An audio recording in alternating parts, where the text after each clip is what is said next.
What up, Fightful fam? Welcome to One-Two Punch. Player 1, Shakiel Mahjouri. Player 2, last minute, Lucas Grandsire.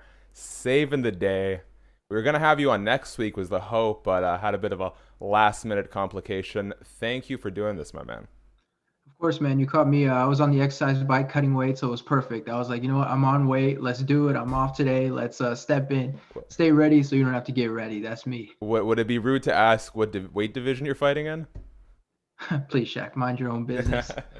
No, I could probably cut. If we count in the weight cut and stuff, Yeah. I would say I could comfortably make maybe 185. Okay, sounds good. I feel like 185. I got to put Yeah. on some muscle before I can get to that. Yeah. I'm unfortunately a small guy in terms of like my general body It's physique. because you have good cardio, so you just have to look at it Yeah, that way. yeah, I You have wish. your advantages. You like kind of like Dominic Cruz. So yeah, yeah, 100%. Yes, I'm definitely the Dominic Cruz of MMA.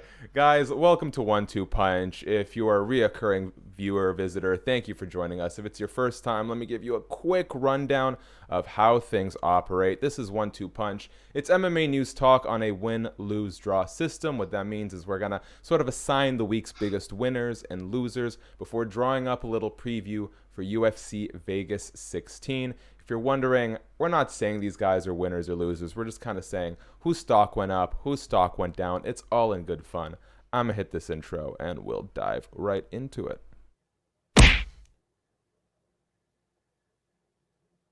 There we go. A quick reminder. Please hit the subscribe button, tap the notification bell, leave a like on this video. I'm going to put my ear here, make sure that my audio is working. Yes, it is. And most importantly, hit us up in the live chat, guys. We'll get to all your questions, get to your comments. This show is a lot more fun when you take part. If you're feeling extra friendly, a little super chat donation always warms the heart. No pressure, but we love you even more for doing it. Okay, Lucas, that's enough of me being a shill, plugging everything and anything. Let's jump right into it. First up on the winners, I didn't put it in the thumbnail because it's just the whole last 2-3 weeks has been dominated by Mike Tyson versus Roy Jones Jr., but they pull in over $1 million in pay-per-view, or sorry, 1 million pay-per-view buys. What's the future of this sort of freak show? Because look, like we used to complain when the Jake Pauls and the Logan Pauls were doing it, but now that you sort of have that YouTube boxing mess sort of mixed in with these legends showcases, seems like there's a market for it. We're going to get to the Fight Club boxing league that's opening up. But what do you think Mike Tyson versus Roy Jones Jr. says about the future of boxing, or at least this particular avenue of it?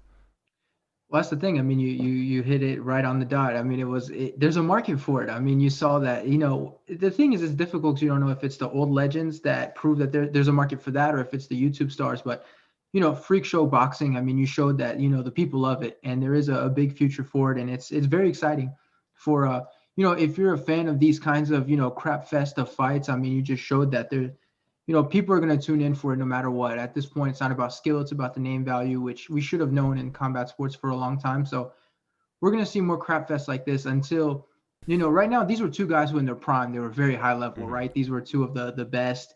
And now today, they still bring some of those skills, but we're going to see some of these shittier boxers start to try to do it. Even Evander Holyfield, who, Oh I don't man. know if you guys remember, he did that boxing match with Mitt Romney, right? And everyone was like, oh, Mitt Romney, you want to invite him to your barbecue, whatever. And it was, once more crap fest. It was terrible. We're going to see that, this fight may have been best case scenario, and we're going to see some fights that are going to suck. And right now there's a market for it. Let's see if the other fights live up to the hype and continue to, appeal to this audience. Yeah, well, this is the thing, right? You kind of have the purists from time to time shit all over this sort of thing, but as a man who will indulge in the occasional jalapeno cream cheese taquito from 7-Eleven, or a few episodes of Jersey Shore at a time, there's a little bit of room for everything on your palate, right? Like Sean Ross Sapp said the other week with me, I can have a filet mignon tonight and hit up McDonald's in the morning. It's all good with me as long as we're getting more combat sports. I think there is a bit of a trickle down effect. I know that's sometimes overstated, and we saw it with DAZN, like the Jake Paul, Logan Paul, KSI nonsense didn't really bring market. It didn't really trickle down into subsequent boxing specific events, but I do think it's important to sort of normalize combat sports in the general in the overall culture. I think that has a place. And to sort of segue off of that, Snoop Dogg, Ryan Kavanaugh, the latter of whom is the co-founder of Triller, say they're starting the Fight Club Boxing League, and that this Mike Tyson, Roy Jones Jr. fight sort of fell under that bandwagon, or under that banner, meaning, you know, we're going to see more of these legend boxers, see more celebrities, for, you know, if you can call them that, trying boxing for the first time. We're going to have more musical performances. Snoop Dogg's going to be on commentary. We had Snoop Dogg on the Contender series, but it seems like his boxing commentary has sort of endeared him to a lot of people. What are your thoughts on Snoop Dogg getting into the boxing game? Man, I'm not one of these people that's going to be all over social media raving about how great it is that he's saying whatever's coming up in his head as he's watching these two old men fight. I don't care, man. I'm not entertained by it. I don't necessarily like it. I mean, you know, Snoop Dogg has found that, you know, he's sort of changed in his life and his career, where people see him now as sort of this, you know, this token fun black guy that white people enjoy when he says "izzle" at the end of regular words. And I'm not entertained by it. I really don't care. Like, you tell me he's on commentary, good for him. He's not on commentary, great. I mean, obviously, this is the you know, I don't need a boxing purist to explain to me two old guys fighting at a barbecue or whatever it was that Snoop Dogg said. But so I think he's in the right thing. But in terms of, you know, I really don't care. You know, he's not going to make me want to watch a fight more because he's involved. It's not something that interests me in any way, shape, or form. I don't care. I'm really not that entertained by him. I know his thing is he bakes cookies while smoking weed with Martha Stewart or whatever. Honestly, I'm not interested. Even though I know people love him, but it's just not for me. Yeah, I am a Uncle Snoop fan. It's interesting how he's sort of been able to make this transition from king of the West Coast, you know, huge rapper, and sort of translate that fame into this sort of mainstream, lovable uncle character that sort of resonates with the hip hop community and the greater entertainment community. I'm cool with Snoop Dogg being there. I feel like if you're gonna go down this Triller, you know, old man fights, celebrity fights, I think it's totally, you know, on point to include Snoop Dogg in the commentary. The one thing that sort of put me off with his delivery on the Tyson Jones card is, like, I understand that he's had some boxing experience, that he trains, that he's maybe done some light sparring. I don't want to hear him give critical analysis of what's going on. I don't want to hear him give advice about fighting behind the jab, yada yada. You know, I've done it for regional events and I feel out of place every time I'm booked to do local commentary. It's been a couple of times. I always say, get me someone who fights. I will throw to commercial. I will set up the fight that's happening. I don't want to be telling the audience what is happening in the ring or the cage because I'm not qualified to do so. And so that's the only thing that I hope Snoop Dogg sort of reels back on. It's like, you've got Adesanya there. You've got Mauro Ranallo, who, although doesn't fight for a living, has, you know, consumed more combat sports than you or I ever will. You've got Sugar Ray there. You've got all these experts, and maybe they just don't really explain to Snoop Dogg what his role is. I know, you know, even to the avid MMA fan, the idea of color commentary versus analyst, all these positions are kind of complicated. But give him a clearly defined role. Like, he's funny, he's got charisma. Let him be there to bring in the entertainment factor. But I don't want to hear him once talking about someone's guard being up or down, so how they're throwing the uppercuts, what their footwork should be like. Like, leave that to all those other experts and amplify what Snoop is good at. Yeah, it's like I don't need him telling me that I need to throw the jab izzle and then follow it up with a hook izzle. It's like, Israel Adesanya, you have a great respect for someone like him and his striking, and he happens to be over my shoulder over here. But no, he's, he tells you that, and you're like, yeah, this guy knows what he's talking about. But Snoop, who we saw, hit some pads with his trainer and looked terrible and went viral, because anytime someone does anything like that, they go viral. That's not the guy I want telling me, or even telling a fighter who's more professional than him, what he should be doing and all that stuff, just like you mentioned. Yeah, it's I'm gonna go to Antoine very quickly in the live chat. It says, I enjoy Snoop's commentary personally because it was different and he wasn't a total quote, why is he on commentary type of person. I do get where Lucas is coming from though. I think that kind of hits the nail on the head and is sort of a good intermediate point between where you and I are at, which is he clearly loves combat sports. That's the thing. You don't want someone there who doesn't want to be there. And if Snoop's going to invest in co-founding a boxing league, and he trains and he's, been in there with Floyd Money Mayweather for some light sparring, he clearly has a passion for it. So that's who you want there. But emphasize the passion and let's slow the brakes a little on the analysis, because what's the rest of the team there for if not that? Exactly. I mean, and if people enjoy him, just because, one guy's on this podcast saying he doesn't really care for him, or even people loved when he was narrating the animals or whatever that was at one point. Like, yes. Planet Earth or whatever. Planet Earth, yeah. It's like, if people enjoy it and there's a market for it, of course, don't do it because, a couple people don't like it. But yeah, for me, I mean, yeah, it's like, I don't really, that's not really my thing. But I liked what the UFC did where they had, Snoopcast and the regular guys. Like, you kind of choose which style you preferred. But yeah, I mean, you hit the nail on the head. It's, you don't want this guy for analysis. If you're going to be there, focus on being fun and sort of the guy that's not taking it too seriously like the rest of the commentators. Thoughts on overall on Snoop Dogg, Triller, going deeper into the boxing game and starting their own promotion? I mean, there's clearly a market for it. I think there's a future, and and now's the time. You can't like do this event and 2 years later say like, hey, we're gonna start it. You have to do it now, strike while the iron's hot, and try it out. If it doesn't work, it doesn't work. I don't think those people are short on money, so it could be very exciting. It could be a fun thing. So start it now, see if it works. If it doesn't, whatever. And if it does, then we have this new fun shit fest boxing thing that we get to look forward to. 100%. And going back to the live chat, Antoine says, I think the commentary team overall for the show was good. Kind of wanted Izzy to talk more, but it was his first try at it. Wasn't bad, needs improvement. I think the 4-man team is a little excessive. I just don't think there's enough airspace for 4 people to get their thoughts off. And, Snoop Dogg being there as the guest, you don't want to talk over him. Yeah. And I think Izzy did great considering the learning curve. I just think like having an Izzy, Mauro Ranallo, Snoop Dogg combination is enough. You've got your expert analyst, you've got your expert color, and you've got the sort of comedy relief there. I just think there's not enough room for 4 people to get all their thoughts in. Well, I don't think anybody liked Sugar Ray Leonard there anyways. I saw more people complaining about him than anything. So, if you have one that you're going to easily remove, go ahead and do that. Like, there's no need to try to force all these extra people in there if you don't have to.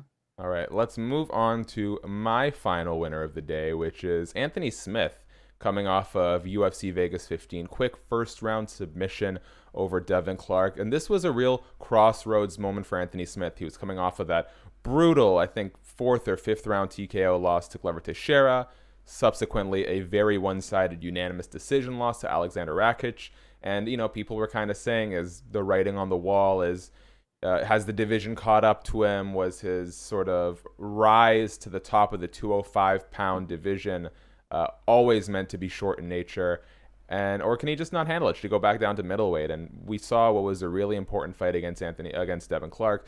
And what I really appreciate that Lionheart said during the post-fight, he didn't turn this into a big hurrah, hurrah, I'm back moment. He said, Devin Clark is the kind of opposition I should be beating, which was what this entire thing was about. Because I think Devin Clark was unranked at the time. Can Lionheart Smith, a top 10 guy, beat someone who's not ranked in the top 15? If not, we're going to have some hard conversations. If so, how does he look? And the fact that he passed that test so easily, I think shows that he does have life left at 205. And I think it's really important to note that he said this was the first time since he sort of started getting all of his analyst roles, his radio show at SiriusXM. This is the first time that he took a complete break from media while preparing for the fight. I think that's the key for Anthony moving forward. This fighting is at a high level, is such a harsh, singular pursuit. You need to be committed to it 100%. I think Anthony has the right idea. Do all your radio programs and podcasts and analyst work when you don't have a fight booked. Where do you think Anthony goes from here? Yeah, I mean, this was exactly. This was, I mean, all respect to Devin Clark and everything he was going through, but this was supposed to be a layup. This was supposed to be the fight where this was supposed to be the y'all must have forgot, right? Kind of moment for Anthony Smith, where he kind of reminded people just how good he was. And he did struggle a tiny bit with the wrestling, and I was sort of worried a little bit seeing that, but obviously throws up the submission, and he submitted some great guys in the past. So, now very good win for Anthony Smith. I think it showed that. I mean, he's still relevant. I mean, 205. It's like you say he gets a knockout in his next fight, and he can get a scrape out a win in the next one. You're right back up there to fight for the title, especially with the way things look. So it told me a little bit. It showed you that he's capable of winning, and he can still catch you in submissions and stuff. I don't know yet where he is in the division because Devin Clark was such a, and like I said, with all due respect, was such a step down compared to, all the guys he was fighting before. So I'm gonna need one more fight with someone in the top 10 before I can really decide, is he done or not? But it showed he did still have some issues with the wrestling, and I'm a little bit curious to see how is he going to deal with that going forward. Okay, let's move on to, unless you have any other winners you want to highlight.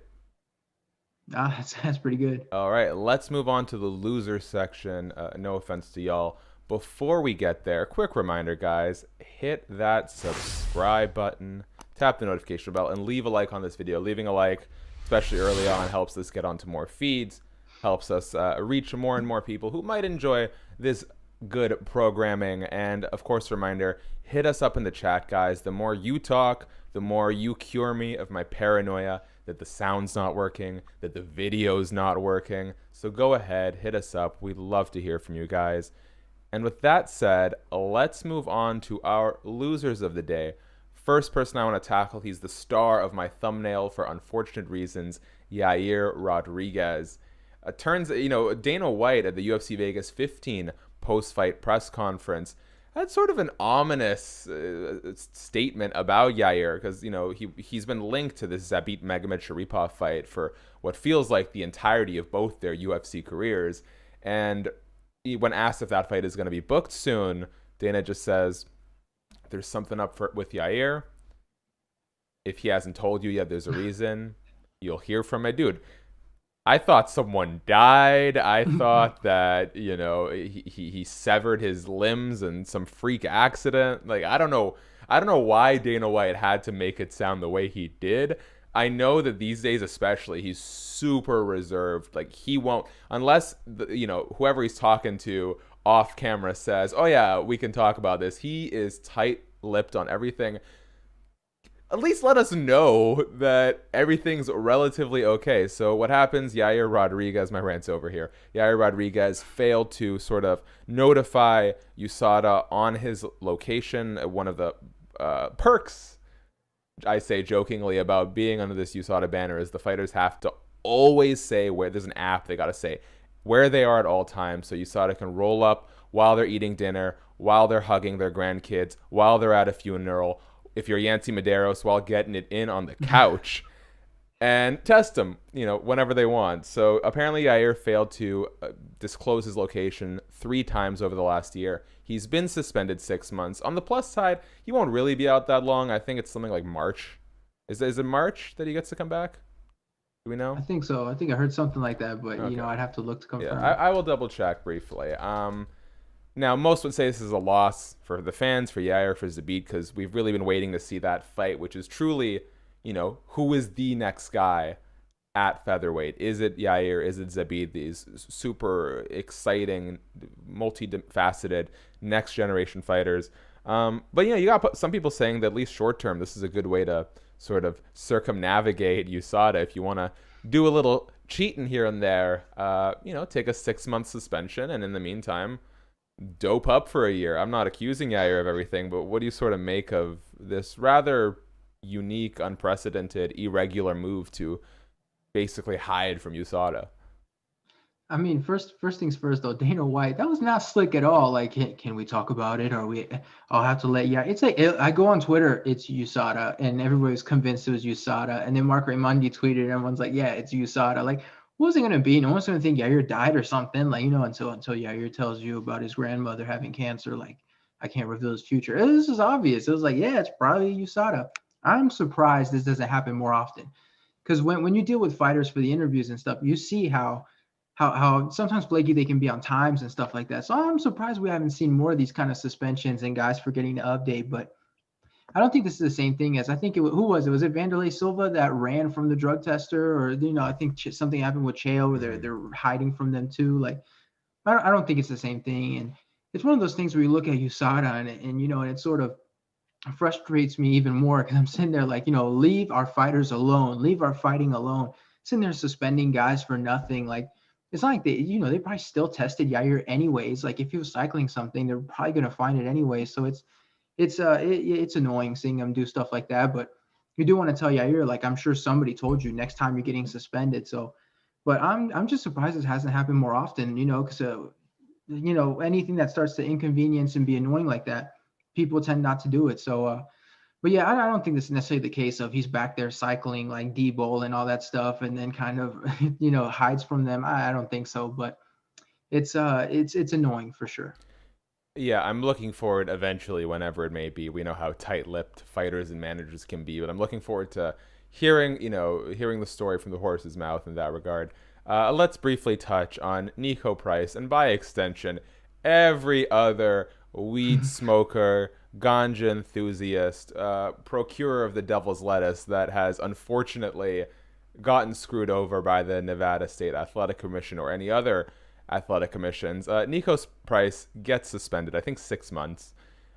He's fined something like $8,500. I'm pulling these facts out of my ass, so excuse me if they're wrong. And not that it really matters, but his majority draw against Donald Cerrone is now overturned to a no contest, all because he was caught with a little bit of the green in his system. I would like to ask, when are we going to stop doing this? But the reality is, so long as we're going to give the Nevada State Athletic Commission a legal means by which to steal more money from fighters, it's going to keep happening. And dude, the guy's got like 7 children. Christmas is right around the corner. Can I just say the real losers are the Nevada State Athletic Commission for their clear douchebaggery? Oh man, every time I see the overturn or no contest marijuana, I'm like, oh fuck off. Like, seriously. I mean, you got plenty of people are accusing fighters of steroids and stuff, and you want to come in and do something about weed? Like who can, like if the fighter's about to walk out and you see him back there sparking a blunt or something, then you'd be like, yeah, okay, man, like maybe we need to do something. But I mean, seriously, all I could think seeing that is, fuck off, leave these fighters alone. Like overturning it to a no contest, what advantage did he have from, having some weed in his system? It's stupid. It's seriously, it's one of those things. It's just frustrating, and it's starting to piss me off, quite frankly, Shaq. Love the passion. Just going to go to MMA Fight Picks in the comments section. It says, what's up, kids? I'll tell you, when I was sort of thinking about like what to do with this show, obviously we end up with One-Two Punch and the retro gaming theme, but I've always thought about leaning into my age here. You, myself, Nick Baldwin are some of the wee toddlers of the MMA media game, and so doing something called the MMA Playground, or I don't know. It's just always been in the back of my head. I should probably just lean into this, but most people, Nick Baldwin looks like a baby. Sorry to say it. The rest of us are at least passable. Like, people are surprised by my age when they find out I'm 25. But hey, man, I'm young and I'm exuberant. Like, I don't mean to cut you off here, Shaq, but the joke coming from Craig is every time he posts one of his links on Reddit, because everybody's always calling him and his brother kids. So every time they post something, I'm in the comments like, "Oh, these kids do a great job. These children are awesome." So it's he got his chance to give back at me with that one. Yeah, I'm too old for Reddit, so I will just. Oh, I'm sorry, Shaq, if you don't use a great marketing tool to get your content across. Unlike the other half of this podcast, I do not have a marketing degree, so. Oh yeah, so all right. Yeah, blame my education. Go. MMA Fight Picks says Nick Baldwin has been 16 for 9 years. That right, is... yes. Bro, if you meet Nick Baldwin in person, he is the tallest motherfucker. He seems like a large human being. It is like his baby face and his physique do not match. It is jarring. It is obscuring. I don't believe it to this day. Maybe I wasn't hopped up on anything U.S. Customs, never touched a drug in my life. But, if I were sort of somehow to inhale some secondhand nonsense. Maybe I dreamed up the whole thing, because there's no way Nick Baldwin looks in physique the way he looks in face. And I hope he's not watching this. Hey, we're going to give a quick shout out back on topic, since MMA Fight Picks decided to derail our whole show. Right, yeah, come on, man. That's what you We're get adults. from the MMA Reddit sub-community. Ron Patel chimes in, "It is garbage to be fined for pot. People are walking away with warnings and not being charged for that." It's a money play, right? It's complete nonsense. We give the State Athletic Commission these powers, and we should not be surprised when they abuse it. Tim Elliott had a funny remark about it. I'm going to try and pull it up shortly.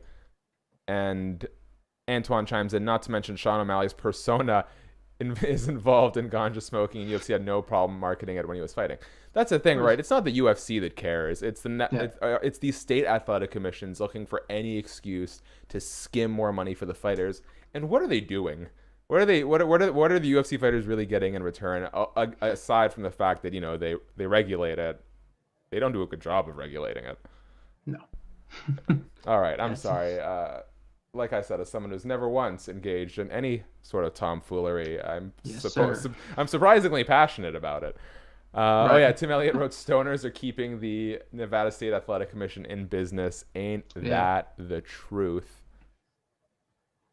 Okay, I'm all flustered.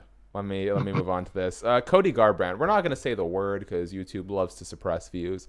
But there's this thing going on around late 2019, all of 2020. You might be familiar with it. Some people are losing jobs over it. Others are getting sick. Some are dying. It's caused a real divide in terms of two groups of people, each of whom think the other is an idiot. It's been interesting. I'll say that. Anywho, Cody Garbrandt had to pull out of his planned UFC flyweight title fight against Davison Figueiredo after contracting a little some, and I ain't talking about the gonorrhea. And he is now... I don't know what I'm doing anymore. Thank you, Shaq. That's exactly what I'm sure that people want to hear. I just don't want anyone to get it mixed up. But he contracted something. He had to pull out of the fight. And since then, he's been one of these long-term victims of it, where he didn't just lose his sense of taste and get sick for a while. He's got blood clots, brain fog, all this stuff. And he says he'll be ready in March for a guaranteed title fight against flyweight. I think Cody, I'm sure the UFC wants it. I think Cody might be fooling himself a little bit if he thinks that anything is guaranteed in the sport. Do you think Cody, and we don't know what his life is looking like right now, but do you think Cody will be ready by March, or will he be depleted from what's happened to him over the course of the last few months? I think he's going to be depleted. I mean, the biggest thing is anytime you have like a big health thing like that, and it's going to stop you from doing things like working out and stuff. I mean, your body loves to take your muscle from you. Like as soon as you stop, as soon as you stop using your muscles and stuff, your body starts to use it as fuel. What I'm saying is he's not going to have the same level of fitness after going through this situation with the thing that isn't gonorrhea. So I'm curious, how long is it going to take him to get back to 100% physically, without trying to rush back either, without using EPO like certain other bantamweights or sort of flyweights? I mean, March seems a little bit soon, but I'm sure if he's got the right team and he's talking to doctors and he has a right nutritionist, I'm sure he can get things back on track. But the biggest thing I would say is just don't rush it. I mean, at one point you were going to get a title shot. I'm sure your manager can finesse something around even if you wait a little bit longer. So I don't know, man. I think this is the kind of thing where it's like, just be careful. Take your time. Come back when you're fully healthy. Because if you come back early and you get knocked the fuck out, and that's it. No one's going to give you another shot just because you did have not gonorrhea earlier in the year. So, I mean, it's the kind of thing where I just want him to take his time. March seems a little bit soon, but I'm sure there are people that know way more than I do in this situation, how he could look trying to come back in March. Bro, I usually get up at like 9 a.m. on my Fridays for this 12 p.m. or for this 11 a.m. Pacific time show. I got up at 6 a.m. today and I'm alive. Maybe I should start doing this every morning. As we start heading into the UFC Vegas 16 preview, let me do one last reminder, maybe my second last reminder. We'll see how greedy I'm feeling. Hit that subscribe button, folks. Tap the notification bell and leave a like on this video. Can't tell you how much that stuff does from us. If you need any extra incentive, Christmas is around the corner. We're nearing 3,000 subscribers on the channel. Wouldn't that be a fun milestone to hit? Help us get there, please, and thank you. Of course, hit us up in the chat if you're feeling extra generous, want to fill my stockings with a little bit of cash. A super chat donation never hurts.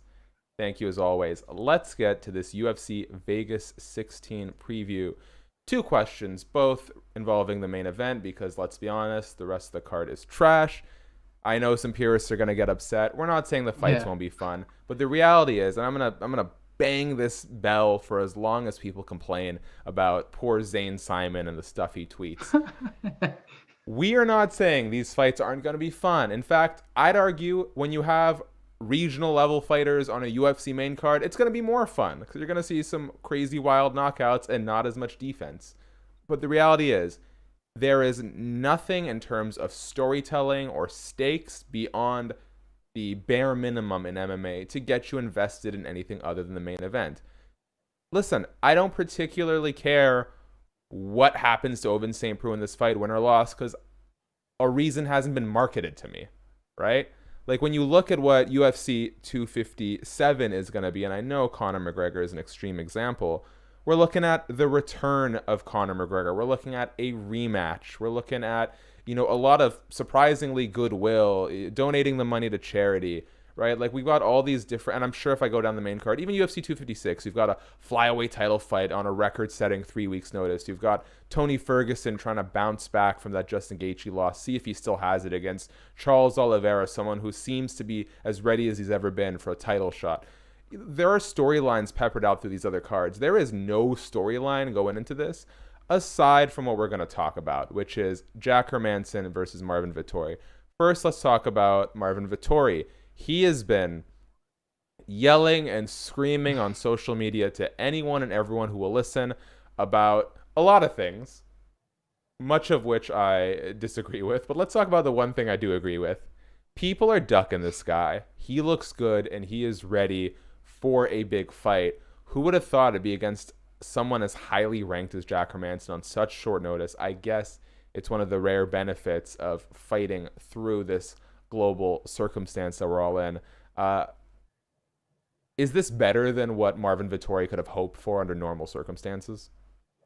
First of all, Shaq, I think it's important to state that we cover MMA, so every fight is a gift. We are to cherish everything. Every fight is amazing. These prelim cards of people you never heard of are awesome. We love it. You know what the storyline is? You got 2 people engaging in face punching. Yeah.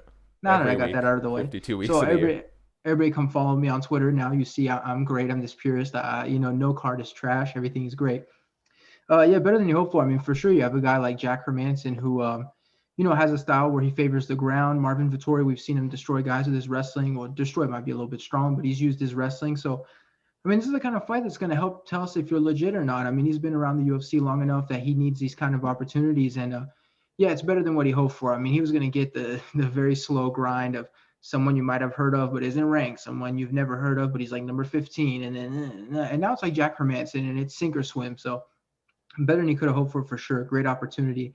And he has the ground game where he can hang with Jack Hermansson. So, we're going to see if he comes out of it. And, if we're going to see some screaming in the hotel from Marvin Vettori before the fight this time, even though Jack Hermansson seems like the kind of guy that, it wouldn't work on him. But let's see. I mean, good matchup. And to come back to the question, it's better than anything you could have hoped for. That's for sure.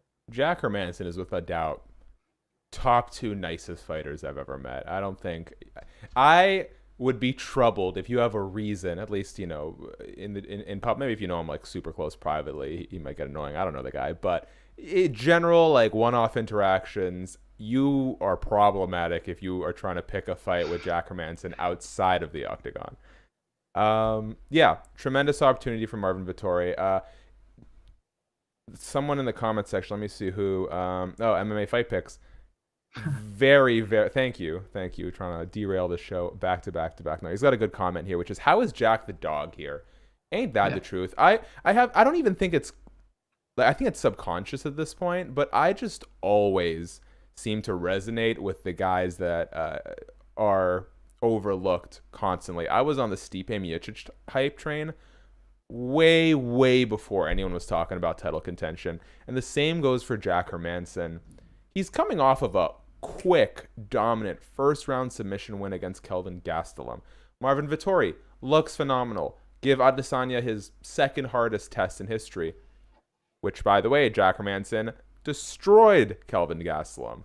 Not to say that the MMA math works out, but if you're even going to go there, in what way are you going to favor Marvin Vettori against Jack Hermansson? Now, I think it'll be competitive. I'm not an analyst, but the reality is most of these odds makers aren't either. This is so disrespectful. I didn't even realize he was the dog until now, because I really don't look at the odds that much. So you get the first reaction of it, and the first thing I thought is, if you're a betting guy, it's worth putting some money on Hermansson in that case. Like that makes no sense to me. Like the guy's coming in on short notice.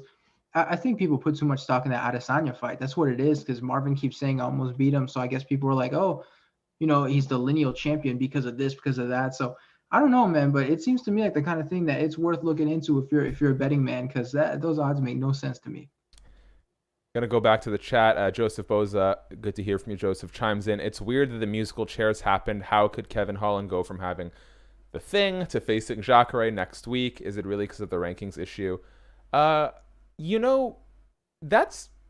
an interesting point. Now, if Kevin contracted a mild case and not gonorrhea, and he could, he just kind of has to wait out the time limit on it, I could see him being fine to just push things back a week. We've seen fights get rebooked shortly after one event or two.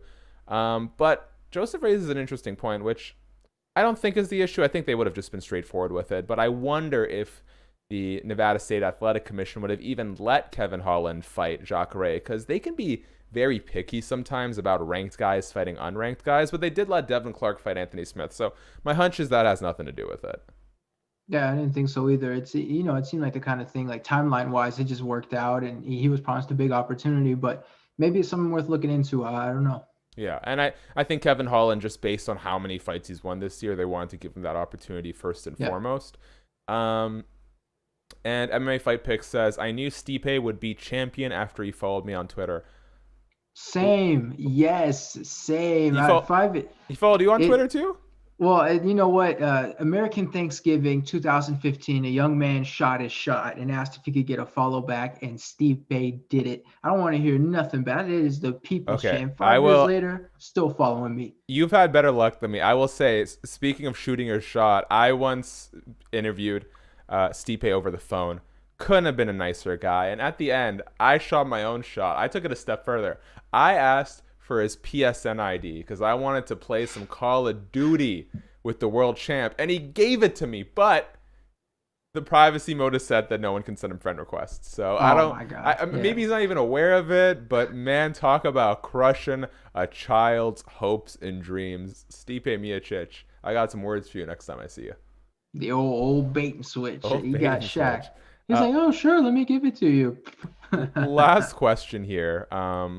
Regarding the A side of this main event fight at UFC Vegas 16. Should Jack Hermansson have accepted this fight? I know that he's been very adamant about getting another fight in this year. And hey, sometimes that's what guys need. They need to stay consistent. They need to stay active. It's what's best for them. But we saw JoJo Calderwood lose out on her title shot against Valentina Shevchenko by taking a fight that she didn't need to take against Jennifer Maia. Now you have Jack Hermansson offering to fight unranked Kevin Holland, now offering to fight, I think Marvin Vettori is like just in the top 15. Was this a bad call by Jack Hermansson? I don't think so. Marvin Vettori, if Marvin Vettori was like the equivalent of like the Italian Anthony Johnson, then I would have told you like, there's no way, like, why are you doing this? But, I think he looked at the matchup. He kind of likes it. From the video, it seems like he didn't even really care about the matchup. It was just like, we'll take it. But I think so. It doesn't seem like, it is high risk if he loses it, but I think he sort of, they look at the matchup. They like it. They like the fact that they have someone, the fight will probably be contested on the ground. So no, I think it's a good move. If you win it, that gives you a 2-fight winning streak. We see with a lot of these winning streaks, sometimes you have sort of filler names, right? Like you have a few contenders on there, a few guys where it's like, I think he kind of figures Vettori is going to be that kind of filler name to help the win streak look better. So I think so. If you win this one, it gets you a 2-fight win streak. You can probably get a big contender fight next to get to the title. So no, I think it's good. If he was facing like this big power punch that was gadooshing people, and I'd be like, Jack, what are you doing, man? But no, it seems like it's a pretty good move for me, but I can definitely understand why someone would be a little bit skeptical about it. Did you just say Marvin Vettori has been douching people? No, I said no. I said good douche. I said if he had been Okay, good douching people. Yeah, gotcha. no. Let's say now. See, I'm French, so there's like the language barrier in there. I'm Lucas, trying this my is a best, man. kids show. Story it hosted by kids for the kids. We're the Yes. kids Bop of MMA media for The sure. Kids Bop of MMA media. Oh, that's a good one. We gotta get that trending. As we wrap up here, I like that a lot actually. Awful. We should we have to figure out if there's any Patent or legal any something. patent issues, but I think that's something definitely. Look at you putting your marketing skills to good use. Yes, Okay, sir. last thing I'm gonna talk, but I'm gonna put this. Oh wait, let's go to Joseph real quick. Not sure if it has been mentioned, but Marvin is the first guy to take Izzy to the cards. Izzy was pissed doing media after the fight. Man, Izzy, that's that world championship mentality. When you think Yeah. you're the best in the world, you don't take it well when you believe you underperform. I'd say ultimately Kelvin Gastelum gave Izzy a harder fight than Marvin Vettori did, but just seeing Izzy's improve, and granted, Marvin Vettori has improved a lot too, but just seeing the improvements Izzy has made fight to fight, it's not to say I don't believe Marvin Vettori could beat Israel Adesanya. I just think we have a lot more evidence to this point showing the growth of Izzy compared to the growth of Marvin Vettori. And last thing, I'm going to actually put the shot on you, but I'm going to talk. Now, I'd advise you to not name names. But point 2 on your one shot here says banned from I had to make it smaller a little bit, but I wrote banned by one notable fighter. You were told you were not allowed to text one particular UFC fighter. Can you tell me why you're not allowed to text the UFC fighter? I don't think you should say their name. Ultimately, you're your own man, but I definitely want to know why. Okay, so I did say on my first episode of my podcast, I kind of explained what happened. I wasn't sure about it, but I thought, what, I'm the people's MMA media, the kids bop of MMA apparently. So, as part of the media, you have to have a relationship with fighters. And, so this guy, I texted him before his fight, and I was like, trying to set up an interview, and he was like, how'd you get my number? I was like, listen, your manager gave it to me. We text back and forth. It seemed like we're about to set up an interview. Nothing happens. So then I'm like, okay, all right. And then after the fight, you tend, a lot of people in the media do this. I know because I asked. You send like a congratulations on the victory and stuff like that. I send a congratulations on the victory, put my phone down, go to bed. I wake up to this nasty text message from the fighter, like, we not friends. Why are you texting me? Blah, blah, blah. Like, it's one thing to have my number for an interview, but now you think we're friends and stuff like that. And I'm reading this message. I'm like, what the hell is your problem? And I know there are people racking their brains right now. Who is the fighter? And I will tell you who the fighter is. I'm going to give you a dramatic pause, and there should be no surprise. It's Kevin Holland. I think what happened was he figured it wasn't like a professional, hey, congratulations on the victory. I guess he thought I was sitting by my phone, like, I hope my best friend Kevin Holland sees it, and thanks me for it. No, but I don't know, man. He took it one way. It's not how I meant it. And now, if I text him, I'm sure I get met by more nasty text messages telling me to get the fuck out of his phone. So that's the story behind that one for you guys at Fightful. That's obscure to me. I mean, listen, I've talked to Brett Okamoto a couple of times at Media Week. I've had him on an old podcast I did once. I sent him a congratulatory DM on the birth of his child. Yeah. I wasn't expecting to hear back, nor did I think we were on, anything Right. beyond colleague-esque terms. Fighters are, I don't know. He won, right? Shouldn't he have been like in a really good chipper mood? Yeah, so it's like, hey, congratulations on the win, well, man. Whatever. Like, it's not a big deal, but yeah, I don't know. I don't know what all that's about. yeah. But I hope Kevin Holland. You should. I dare you. How much would I have to pay? What would you need? How many followers would you need? Subscribers, whatever you want, to text Kevin Holland. Good luck on your Jacare fight. No, well, I mean, if you guys want to get me to, 5,000 on Twitter, I'll do it. But I had somebody tell me like my shtick should be like anti Kevin Holland. Like, you have the schmo, and then so I'd interview all of his opponents before their fights and make a big deal. Like, I'm not going to do that. Obviously, it's unprofessional. But someone was telling me you should embrace it and do this big, like you have the Conor McGregor fanboy at Barstool, like the anti Kevin Holland, where I'm at. No, I would never do that. But no, I mean, listen, he told me in a harsh way that, he basically wanted me out of his phone. So I'm going to stay out of his phone and respect it. But, he could have been subtle about it or left me on red or something. But no, he got right in there. So Here we go. Shout out to MMA Fight Picks, who seems to be familiar with my old podcast. That's a day one right there. Thank you for that. Okay, guys, that is all the time we have for today. Lucas, is there anything you want to let the people know about, where they can find you, your current availability, what you want for Christmas? This floor is yours. Talk about whatever and whatever you want for how much you want. My availability. Let me put my phone number out there so everybody can hit me up. Now, listen, if you guys want to follow me on social media, I always appreciate it at Grandsire MMA. It's just my last name in MMA. You can find me on Twitter and Instagram. Don't add me on Facebook. There's really no point. There's no MMA stuff on there. I'm a boring old man, which is how you should be on Facebook. I do have my podcast out, the Lucas Grandsire podcast. You can find it wherever you get your podcasts, on YouTube. Had some good guests. We had James Lynch on last episode. We'll probably get Shaq here on at some point, so that'll be something to look forward to. What I want for Christmas, well, since you asked Shaq and everybody's clearly waiting. Wait. I'm so sorry. Oh. Is this Aaron Weinbaum MMA Fight Picks? Oh no. Am I right? Is this Aaron? This is Aaron. Oh my God, Aaron! I am so sorry, my man. Oh man, Aaron, you do that to Ally Quinta. Yeah, dude. Listen, Aaron. Like got me confused. Aaron famously ruined, basically sabotaged my career from the jump. Aaron Weinbaum, when I see you in person, mother effer, we gotta talk, cause you got me on Ariel Helwani's radar for doing poor journalistic work. I'm coming after you, but I'm very sorry. I didn't understand what was going on in the live chat.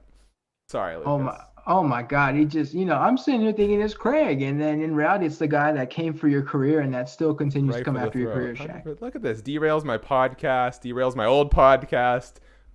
Bad mojo, man. Bad mojo. For sure. Yeah, to finish it, if you guys want to, send me gifts on no, I'm just kidding. That's it, man. Find me on social media, the podcast, YouTube. Please subscribe on YouTube. It's such a grind. I mean, as Shaq knows, YouTube. So if you guys would press the old subscribe button, do me a huge favor. Yes. That would be great. And that's it. That's the end of my plug. I took like 10 minutes to get everything out, but that's everything. Well, we can blame Aaron Weinbaum for that. Follow him on Twitter, though. Okay, guys, that is it for today. Thank you for checking out the show. Thank you for engaging on the live chat. For all of our audio podcast downloaders, who I never give enough credit to, thank you guys for booing the show the way that you do. Ron Patel, I gotta step my game up. Sean Ross Sapp is a violent verbal force in pro wrestling, and I gotta start getting my game up over on the MMA side. Anyways, guys, thank you for everything that you do. Really appreciate you checking out the show. Hit subscribe here, and then go hit subscribe on Luke's channel. Like, thumbs up, notification bell, everything in between. For Fightful MMA, I'm Shakiel Mahjouri, and stay tuned for everything Fightful and so delightful. I know it sucks. Peace out.